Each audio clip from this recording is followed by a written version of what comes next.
Okay, so we're going to talk a little bit about the difference in conditions of lawns and what could be causing different brown spots, and whether it's a water issue or a disease.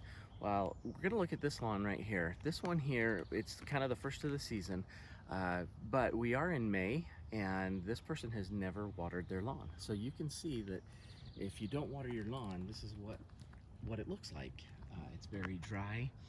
It's not very green, but you can definitely tell that it needs its water. It needs the sprinklers turned on. So that lawn that we just showed, that did not have any disease in it. It just didn't have enough water. This lawn here, this is one of our customers. We actually power raked this about a month ago, and with proper fertilizing and proper water, you can see a huge difference between the health of the lawn, what it looks like. But this is the result of aeration, power raking, doing some fertilization, and water. And you can see a drastic difference. So we have a different kind of lawn here that definitely has something going on with it. You can see there's a little bit of green, but there's also lots of yellow. Now what's different about this yellow, or this color, it's not the same as if you're not watering. It's not the dry, brittle, just kind of different yellow color. This one is a more pronounced color. If you look closely, you'll see that there's a little bit of orange in it. That color variation to me indicates that there's some type of a fungus that's creating these different types of dead spots. So in this case, I believe it's a fungus that needs to be treated with a fungicide.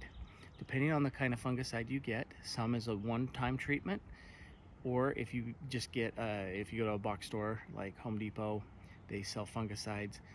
Make sure you read the back of the bag. It will tell you, usually the application is every 14 days. So just mark it on your calendar and stay faithful with it every 14 days to get that application down.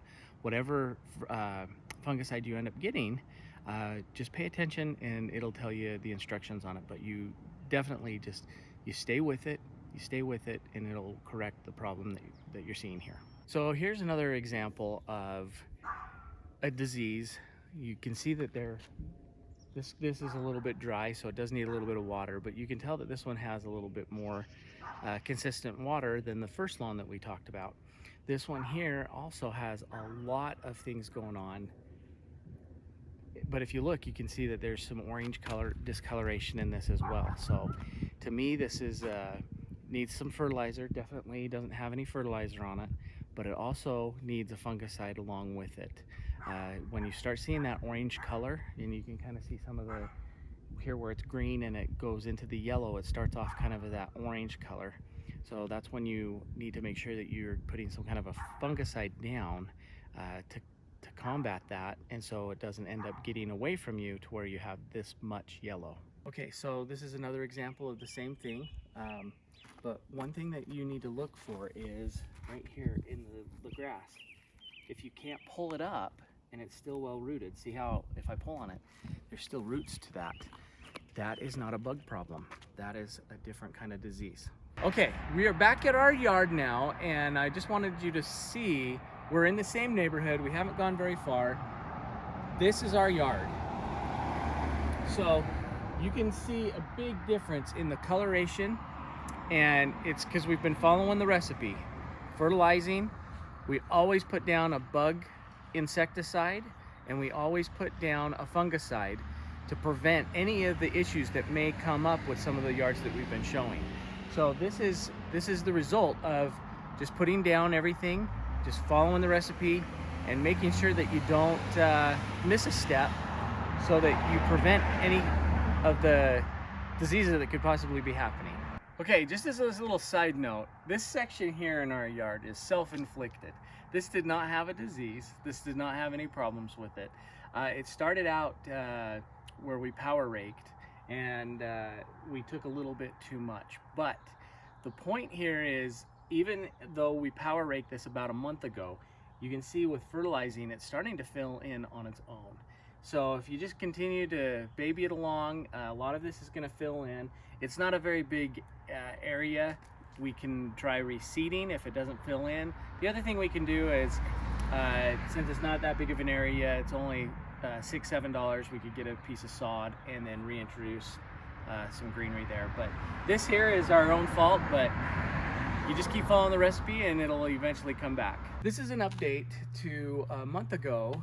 It was just a little over a month ago. We did a power raking video, and we pretty much pulled a ton of thatch out of this lawn.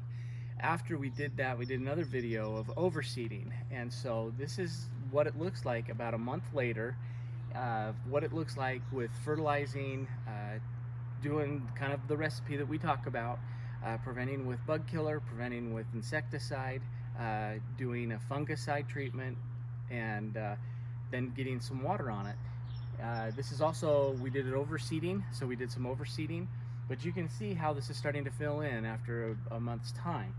You can see here where some of this right here where we planted some seed, it's really starting to take. You can see a little bit of a color difference, and that's because they're young seed. The young seed comes in a little brighter color, but you can see that it still has a little bit more to go, but it is starting to fill in, and that's only within a month's time. So it's really starting to thicken up and start to look good. But just wanted to show that this is what it looks like just a few weeks later. In a couple more weeks, we'll come back and show it again, and you'll see hopefully even more full, better results.